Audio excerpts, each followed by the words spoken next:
क्या कोई इनिंग्स खेल ली मेरे चीते ने? यार देखो, मैं शुरू से यही कहता रहा हूँ कि हारने का कोई गम नहीं है अगर आप शेरों की तरह खेलें। और इस मैच के ऊपर तो बिल्कुल भी कोई गम नहीं था हारने का, सिर्फ इस चीज का गम था कि यार ये जो 200 रन है ना वो कम से कम होने चाहिए थे। Much deserving. ऐसी खूबसूरत इनिंग्स मैंने तो अभी तक नहीं देखी है। हाँ, वो अब्दुल रजाक वाली थी, लेकिन फिर भी अगर देखा जाए तो 190 रन जो है साउथ अफ्रीका जैसी टीम के ऊपर, वो भी साउथ अफ्रीका के अंदर, शेर ब्रिलियंस है मस्त है। वैसे आपस की बात है, थोड़ा बहुत डर भी लगता है क्योंकि एक दफा एक ऐसी इनिंग्स जो है इन्होंने चैंपियंस ट्रॉफी के फाइनल के अंदर खेली थी और फिर उसके बाद जो हमने बड़ा बुरा वक्त देखा था। तो फखर भाई, आपसे ये गुजारिश है कि इस फॉर्म को जो है ना आगे भी लेके चलें। ये जो हमें खूबसूरत किस्म का मिडिल ऑर्डर नसीब हो गया ना, या अल्लाह पता नहीं ये कहाँ से आए। और बैट्समैन है, ऐसा भी नहीं है, एक ऐसा भी टाइम था कि जिसके अंदर हमारे पास प्लेयर्स ही नहीं होते थे। अभी प्लेयर मौजूद है लेकिन उनकी टीम में जगह नहीं बन रही है।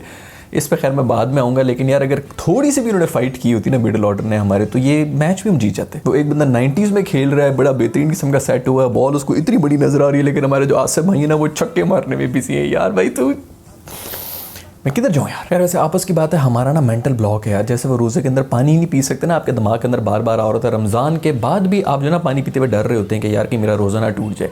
वही वाला सीन है हमारा 300 रन दे के। 300 रन से ऊपर का जो टारगेट होता है ना, उसको कहते हैं यार बस ये नहीं है, हमारी रिवायत में ही नहीं है। और हम अपनी रिवायतों का जो ना बड़ा पालन रखते हैं। कभी भी जो है इस किस्म की कोई हरकत नहीं करेंगे जिससे हमारी रीति रिवायतें जो है उसके ऊपर कोई आँच आ सके। तो हमने 300 से ऊपर चेस करना ही नहीं है, हमें मेंटली तौर पर हमने एक्सेप्ट किया है। खैर फिर भी जो इनिंग्स खेली ना एक दफ़ा साउथ अफ्रीका की, तो सही चीखें निकली। और जो सबसे ज्यादा दुख हुआ ना वो ये हुआ है कि जिस तरह वो आउट हुआ है, धोखा देके उसका आउट किया तुमने यार। ये जो छोटी सी ये चुचुंदरी सी जो है ये कॉकी, इसने वो उसको उस तरह आउट किया जिस तरह बॉबी देओल ने जो है ना वो हाथ पे प्लस्तर चढ़ा के चकमा दे के जो है तमांचा निकाल के गोलियां मार दी थी अपने दुश्मनों को। अपनी तरफ से तूने बड़ा तुरा मारा, बड़ा तू जीनियस बन गया। मैं लानत भेजता हूँ ऐसी जीत के ऊपर। तूने जो अपनी तरफ से जीत लिए ना, हम इसके ऊपर थूकते भी नहीं, ये हराम है ऐसी जीत। एक मैच हो, 2 मैच हो, हम तो पूरी जो सीरीज है ना वो व्हाइट वॉश हारने के आदि। हमें कोई फर्क नहीं पड़ता एक मैच हारने से। तुम लोगों की 3rd क्लास सीरीज के अंदर जो 3 मैचेस की सीरीज होनी है, दुख सिर्फ इस बात का है कि तुमने उसकी डबल सेंचुरी नहीं होनी थी। सिर्फ डबल सेंचुरी हो रही थी फिर बेशक ये हरकतें कर लेते, लेकिन तूने जो ये हरकतें की ना कॉकी, अल्लाह तुझे पूछेगा, तुझे जो है ना ये हजम नहीं हो गई, ये मैं तुझे बता दूं। वैसे मजे की बात यह है कि क्रिकेट के खूबसूरत रूल्स के मुताबिक ये आउट भी नहीं था। मतलब कि आपने अगर धोखा दिया है बैट्समैन को फील्डिंग के दौरान, तो ना सिर्फ ये नॉट आउट होता बल्कि बॉल भी डेड होती, यानी कि बॉल भी दोबारा होती और उसके साथ साथ आपको 5 रन की पेनल्टी भी पड़ती है। एक तो हमें पता नहीं अंपायर कहां से नसीब होते हैं, हमारे मैचेस के अंदर ये सब कुछ हो रहा होता है, पता नहीं कौन सी भंग पी के बैठे। देखो हम नहीं रो रहे, हमें कोई फर्क नहीं पड़ता। हम नहीं कह रहे कि हमने मैच जीत जाना था अगर ये हमें सब रन भी मिले होते, क्योंकि 2 रन उसने भागे ही बना लिए थे। 7 रन बगैर किसी बॉल के हो जाना था। पता नहीं है कौन से यार हमारे जो ये 3rd अंपायर्स है ना, इनका रोल बिल्कुल ससुरों वाला होता है। घर के अंदर जो है वो सास और बहू लड़ रहे हैं, हस्बैंड जो है वो बीच पे चीख रहा होता है, ससुर साहब ना वैसी साइड पर खड़े हुए देख रहे होते हैं। जब तक उनको इन्वॉल्व ना किया जाए ना, वो अपना कोई इनपुट ही नहीं देते हैं। वही वाला हाल हमारा 3rd अंपायर्स का भी। यार ये क्यों नहीं बीच में आ सकते हैं? अगर ऑन फील्ड अंपायर से कोई गलती हो गई, उनको किसी चीज के ऊपर समझ नहीं आ रही, आप ऊपर बैठे हुए, आप वहां से नहीं कोई रिवर्स कर सकते, आप बीच में इंटरफेयर नहीं कर सकते कि 1 मिनट यार तू रुक जा।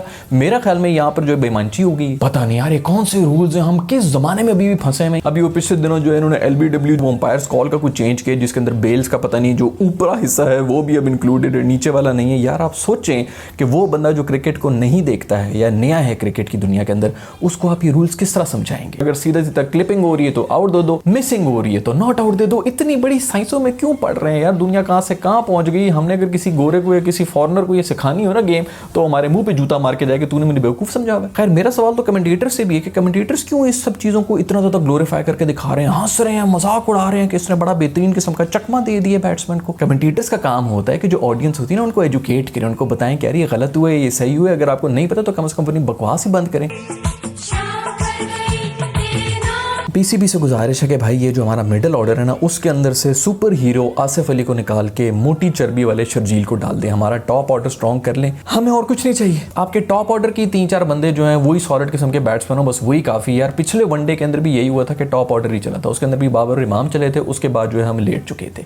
आज भी जो है वो फखर के ही आधे से ज्यादा रन है और उसके बाद बाबर के रन हैं। आसिफ भाई को एज अ बैट्समैन भी रखा हुआ है और फिर उनको छुपाया भी जा रहा है, शादाब को उनसे आगे भेजा जा रहा है, और फिर इन फॉर्म फहीम अशरफ जो है उसको आसिफ अली के बाद भेजा जा रहा है। जब तक वो आया था तब तक मैच ही खत्म हो चुका था। एक तो ये आसिफ अली भाई जो है 50 इंटरनेशनल मैचेस खेल चुके हैं, पता नहीं और इनको हमने कितना ट्राई करना है। यार आप वही PSL के अंदर ही खेले, वहां पे छक्के मारे वो रेलू कट्टुओं को। यार उस वक्त भी मैं यही कह रहा था कि मैच की सिचुएशन को भी समझा करें। इनकी जो टीम थी PSL के अंदर, मैं हमें इस्लामाबाद यूनाइटेड से खेला करते थे, उनके जो ओपनर थे जो कि गोरे होते थे, वो पावर प्ले के अंदर ही सारा मैच खत्म कर दिया करते थे। 150 का टारगेट होता था, पावर प्ले के अंदर 75 रन बने हुए होते थे, मैच वहीं पे खत्म हो जाता था। फिर वो आउट भी हो जाते थे, जो भी आता था उसने आराम से जो है वो टॉस वॉस करके इधर उधर बॉल जीत जाना था, 2 छक्के भी मार देने थे, क्योंकि बॉलर्स के ऊपर सारा प्रेशर होता था। उन गोरों की परफॉर्मेंस के ऊपर ये भाई जो है वो टीम के अंदर जगह बना चुके हैं। यार मुझे तो ये समझ नहीं आ रही है फवाद आलम को क्यों नहीं खिला देते मिडिल ऑर्डर के अंदर। यार हमें तो रन बॉल चाहिए, हमें तो छक्के चौके भी नहीं चाहिए होते हैं। 40 रन की हमें एक इनिंग्स चाहिए होती है। यार मैं तो पहले भी आपको ये बता चुका हूं कि अगर सरफराज की अच्छी फॉर्म है तो उसको भी रख लो यार, एक अच्छा फील्डर हो जाएगा, रिजवान से फील्डिंग करा ले क्योंकि वो बड़ा बेहतरीन किस्म का फील्डर भी है, फॉर्म में है। जो भी प्लेयर्स उनको खिलाओ। उस बेचारे को हमने इसलिए रखा हुआ है कि जो जितने भी जो नए प्लेयर्स हैं जो उसी की जगह बना के टीम के अंदर आए हैं, उससे उनको टोपियां दिलवा रहे हैं। यार पता नहीं क्या यार भाई वाह। एक तो ये चर्बी की बेस के ऊपर जो शर्जील को बाहर किया मैंने, यार खुदा के लिए ये मैंने हाथ जोड़े में बस कर दो यार। ये जो हमारे बहुत ही फिट किस्म के प्लेयर्स जो आपको नजर आ रहे हैं ना इसके अंदर टीम के अंदर, उनमें से बहुत ही कम ऐसे हैं जो कि जिम वाले फिट हैं।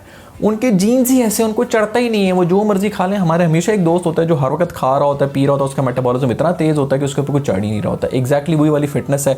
कोई ऐसे प्रोफेशनल्स नहीं है हमारी इस वक्त टीम के अंदर जो कि हम देख के कह रहे हैं कि नहीं ये बिल्कुल फिट है, तो ये बहुत ज़बरदस्त किस्म का प्रोफेशनल है। आपका सबसे बड़ा जो कंप्लीट बैट्समैन गुजरा है हमारी हिस्ट्री के अंदर वो इंजमामुल हक है। वो बेचारा बचपन से ही मोटा था, उसकी जवानी का जो पहला मैच था उसके अंदर भी वो ओवरवेट था। अगर आप क्रिकेट के लिए फिट हैं तो आपको खिलाना चाहिए यार। अगर आप कैच पकड़ सकते हैं ना बस यही काफ़ी है यार। आपने जो वहाँ पे कोई सिंगल लेने हैं वो तो वैसे हमने नहीं लेने होते ना, ये इतनी चालाकी से कि जी पहला रन इतनी तेजी से लिया कि दूसरा भी बना लिया, बाकी टीम वाले बना लेंगे। भाई शर्जील को उधर ही खड़ा कर दो, वो 3 मिस करके एक चौका मार देगा, गल मुक। ऊपर से उसका पेट कम कराने के लिए जो दोबारा उस पर काम भी शुरू हो गए। पता नहीं कौन से जमाने की इसे फिटनेस ड्रिलें कराई जा रही हैं। 1983 की ये ड्रिल्स हैं जो कि इसके ऊपर हो रही है। इसकी लोअर बैक का कोई मसला हो जाना है यार। कोई पढ़ा लिखा फिजियो ही नहीं है, कोई पढ़ा लिखा कोई ट्रेनर नहीं है जो इसको ट्रेन कर सके यार। उस सराइकी की एक बहुत ही मशहूर किस्म की मिसाल है कि नलायकां दे बस्ते भारी, उस तरह जो है ना भारी बस्ता लेके ये बेचारा फिर रहा होता है। यूनुस भाई ने जिधर भी जाना होता है इधर सिटी में जाके जो है वो शर्जील को बुलाते हैं और वो उनको पिक करके कहीं ले जाता है। उनका ना पर्सनल ऊबर हो गया ये, इसको 5 स्टार देते हैं। मुझे तो लगता है ये शर्जील का जोर ही सारा चर्बी के अंदर, अगर हमने इसकी चर्बी पे गाल दी ना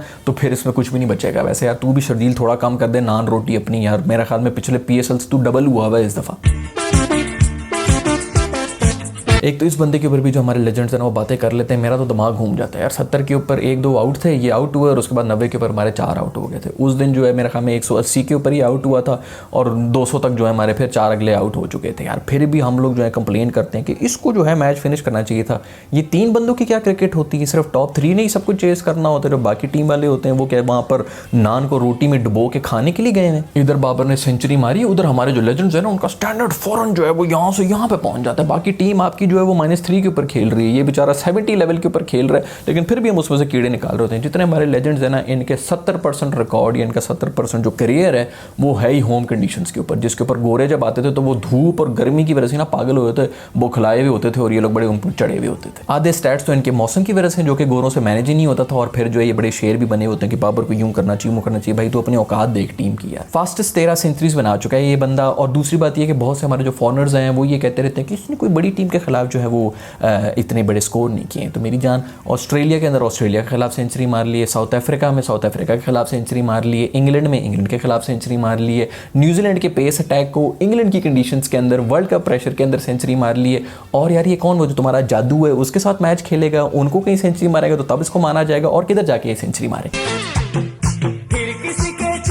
भाई मैं कौन सी दीवार के अंदर सर मार लूँ मुझे ये बता दिया जाए, क्योंकि मैं तो चीख के थक गया हूँ कि यार ये किट्स का हिसाब कौन देगा यार। ये कोई जो पहला मैच हुआ है हमारा पाकिस्तान और साउथ अफ्रीका का, उसके अंदर ज़रा किट्स का हाल देखें। वो पाकिस्तान के अंदर जो बच्चे होते हैं ना, 2 जुड़वा जब पैदा हो जाते हैं तो उनको एक साथ ही 2 वो इदवाणों की तरह ना साथ साथ रख दिया जाता है। उनकी आंखों में एक ही तरह के सुरमे भरे जाते हैं और फिर उनको ना एक ही तरह की टोपियाँ और कपड़े बेब शेप पहना के ना यूँ पड़े हुए होते हैं वो। और फिर उसको देख के ना सब तालियां बजा रहे होते हैं कि देखो दोनों जो है वो एक जैसे लग रहे हैं। बिल्कुल वही हिसाब इधर भी हुआ है। जो थोड़ी बहुत कसर थी वो भी अब तो खत्म हो गई। आईसीसी को पता नहीं क्या हो गया, सारी की सारी जो टीम्स हैं उनमें से आधी जो हैं वो ग्रीन के किसी शेड में है और बाकी जितनी भी हैं वो ब्लू के किसी शेड के अंदर है।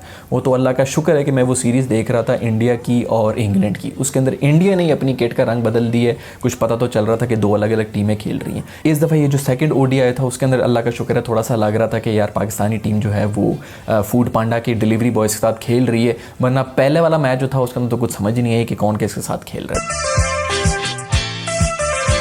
बात हो रही है जी इंडिया और इंग्लैंड की, तो यार क्या कोई कमाल किस्म की सीरीज़ हुई है, मज़ा आ गया। पता चला है कि वर्ल्ड नंबर 1 और वर्ल्ड नंबर 2 के मैचेस हो रहे हैं और इंडिया ने क्या लताड़ा है इंग्लैंड को। ओए होए हो, पहले टेस्ट मैचेस के अंदर उनको जलील किया, उसके बाद ODIs और T20s के अंदर भी उनको जलील करके वापस भेज दिया। लेकिन इंग्लैंड ने भी फाइट की है, ऐसा नहीं कि वो बिल्कुल ही राइट ऑफ हो गए थे। लेकिन फिर भी जो भी हो वो पहले कंडीशंस को कहते रहे कि जी स्पिनिंग विकेट है, ये है वो। तो यार तुम लोगों की कंडीशंस ये नहीं होती, तुम लोगों की तो जो पिच होती है वो हमारे झंडे से भी ज़्यादा ग्रीन होती है, तुम्हारे अपने बॉलर्स के लिए वो हुई भी होती है। तो फिर यहाँ पर आके मज़े करो ना, हमारी कंडीशन जो है उसके अंदर भी खेलो और परफॉर्म करो अगर वर्ल्ड नंबर 1 बनना ही है तो। फिर बोलते हैं जी कि इंडिया की जो कंडीशंस होती हैं वो अपने लिए सूट कर रही होती हैं। भाई उनकी कंडीशंस नहीं देखी, उधर तो बॉल इतनी इतनी सीम हो रही होती है, इवन जब बॉल जो है बैट्समैन से कीपर के पास जा रही होती है तो इतनी इतनी घूमती है। हमारे तो पहले 2-3 मैचेस के अंदर 4 ड्रॉप्स तो कंफर्म होते हैं क्योंकि हमें समझ नहीं आ रही थी बॉल किधर से पकड़नी है, हम यूं पकड़ रहे होते हैं, बॉल इधर से निकल रही होती है। खैर उधर जो कीवीज हैं उन्होंने भी बांग्लादेश को पकड़ लिया और कुछ रख के लताड़ के मार रहे हैं। और बहुत से जो हमारी एशियन कम्युनिटी है ना, जैसे कि पाकिस्तानी और इंडियन, जो बड़ा हंस रहे हैं कि इनके साथ बड़ा बुरा हुआ है। तो मैं आपको बता दूं कि कोई भी ऐसी एशियन टीम नहीं है जो वहाँ पे जाके उनसे जीत के आई हो। हम सब वहाँ पे जाके अपना मुंह ही काला कराते हैं। भैया कोई इंसान के बच्चे थोड़ी है, जरा इसकी कैचिंग एफर्ट चेक करें यार इस बंदे की। और कीवीज को न्यूजीलैंड के अंदर हराना कोई आसान काम है ही नहीं। एक ही तो टीम है जो कि पेस अटैक से कुछ काम कर रही है, वरना बाकी तो जितने भी हैं उन्होंने बस डॉट बॉल्स करानी है और स्लो बॉल के ऊपर ना कैच ले लेना है। यही क्रिकेट हो रहा है, फास्ट बॉलिंग तो मर चुकी है। खैर उसी से पता चला कि बांग्लादेश के जो शकीब हैं वो खेले ही नहीं इस टूर्नामेंट को। और वो कह रहे थे कि जी मैं IPL में खेलूंगा क्योंकि वर्ल्ड कप जो है वो इंडिया में हो रहा है तो मैं उसके लिए प्रिपरेशन कर रहा हूँ। यार भाई बड़ी ज़बरदस्त किस्म की तूने गेम खेल दी, बड़ा तू तेज़ बन रहा है यार। अगर तूने वाकई वर्ल्ड कप के लिए तैयारी करनी है ना तो तू ऐसे पेस अटैक को उनकी कंडीशंस में खेल के तू जब इंडिया में आया तो तुझे वो हलवा लगे, लेकिन तूने वो तो करना नहीं है। वो सईद अजमल भाई ने कोई पोस्ट शेयर कर दी थी सोशल मीडिया पे जिन पर उन्होंने कैप्शन में लिखा हुआ था कि वीडिंग सेरेमनी, लगता है उनका जो ड्रग डीलर है ना ये उसका निकाह की सेरेमनी थी। खैर वही जो इंडिया और इंग्लैंड का मैच हो रहा था तो उसके अंदर मेरे बड़े भाई ने मुझे कहा कि यार ये जरा अंपायर है, इसका नाम क्या है। तो हमने वो नाम देखा तो वो काफ़ी लंबा नाम था। तो मेरे भाई ने कहा कि यार इसके नाम से पहले KN भी है, ये पता करा कि KN से क्या बनता है। तो मैंने जब पता किया तो मेरा जो है मेरा तो मुँह ही खुली। खैर आई होप कि क्रिक कॉमेडी की आज के एपिसोड आपको पसंद आई होगी। अगर ऐसा है तो लाइक के बटन को ज़रूर प्रेस कर लें, और अगर अभी तक आपने सब्सक्राइब नहीं किया हुआ मेरे चैनल को तो यहाँ पर मैं अपने पीले रंग की शक्ल वाला गोलू दे रहा हूँ, इसको छू लें और CB आर्मी का हिस्सा बन जाए। See in the next video, bye.